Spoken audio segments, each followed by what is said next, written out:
চলবে না। সেদিন সেই শহীদের রক্তে যে রাজপথ ভিজে গিয়েছিল, সেই রাজপথে রচিত হয়েছিল তৃণমূল কংগ্রেসের ক্ষমতায় আসা এবং বামদের সেই দুর্বৃত্ত সরকারের পতনের মূল সোপান। তারপরে অনেকগুলো বছর কেটে গিয়েছে। ধন্যবাদ জানাই আমাদের মুখ্যমন্ত্রী মাননীয় মমতা বন্দ্যোপাধ্যায়কে।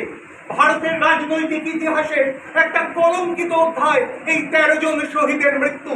এছাড়া ভারতের রাজনৈতিক ইতিহাসে স্বাধীনোত্তর যুগে এরকম কোন ইনস্ট্যান্স, এরকম কোন উদাহরণ আপনারা পাবেন না যেখানে 13 জন রাজনৈতিক কর্মীকে সরকার পক্ষের পুলিশ গুলি করে মেরে ফেলেছে। আবার এটাও উদাহরণ হয়ে গিয়েছে সেই 1993 এর পরের বছর থেকে 1994 থেকে আজ পর্যন্ত প্রতি বছর মমতা বন্দ্যোপাধ্যায় এই শহীদ স্মরণে ধর্মতলায় এক বিশাল সমাবেশ করেন। এটাই আমাদের নেত্রী, এটাই মমতা বন্দ্যোপাধ্যায়। আমরা দলটা করি, তৃণমূল কংগ্রেসের আদর্শে আদর্শিত হই, তাও মাঝে মধ্যে কি আমাদের স্মরণ আসে না? আসে। আদর্শের যদি ঘটে না ঘটে। আমি এইসব কথা কেন বলছি জানেন?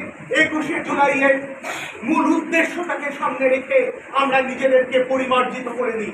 যখন আমাদের মনে কোনো দ্বিধা আসে, কোনো দ্বন্দ্ব আসে, একটু স্মৃতি আওড়াবেন, মনে করবেন সেই মুরারি চক্রবর্তীর কথা, যে কিনা ওই লাল বন্দুকের সামনে, লাল পুলিশের বন্দুকের সামনে তার গুলিতে ঝাঁঝরা হয়ে গিয়েছিল, তার দেহটা শেষ যে স্লোগানটা দৃপ্তকণ্ঠে দিয়ে উঠেছিলেন সেটা হলো মমতা বন্দ্যোপাধ্যায় জিন্দাবাদ।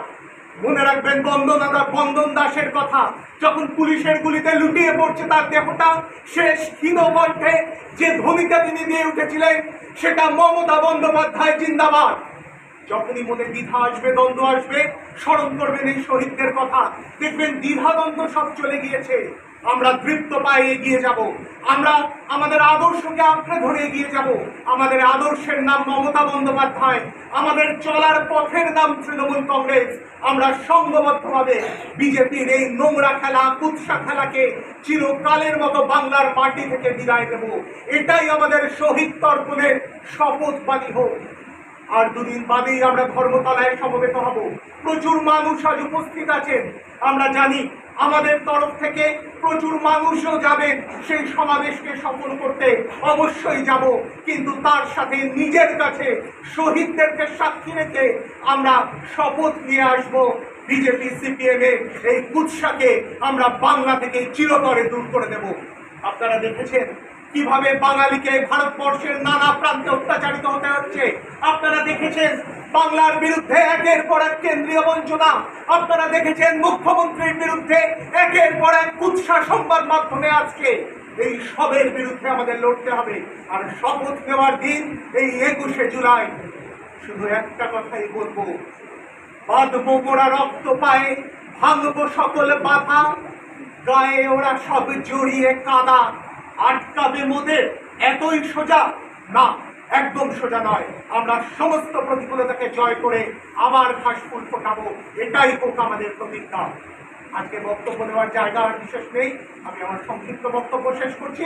তৃণমূল কংগ্রেস জিন্দাবাদ, মমতা বন্দ্যোপাধ্যায় জিন্দাবাদ, অভিষেক জিন্দাবাদ, জয় বাংলা। জানাই আমার ভাইকে। এখন আমাদের এখানে বক্তব্য রাখবে আমাদের রাজনৈতিক অভিভাবক, আমাদের টিকাগড় পৌরসভার চেয়ারম্যান এবং আমাদের টিকাগড় পৌরসভার বর্তমান পৌরপিতা মাননীয় শ্রী প্রশান্ত চৌধুরী মহাশয়।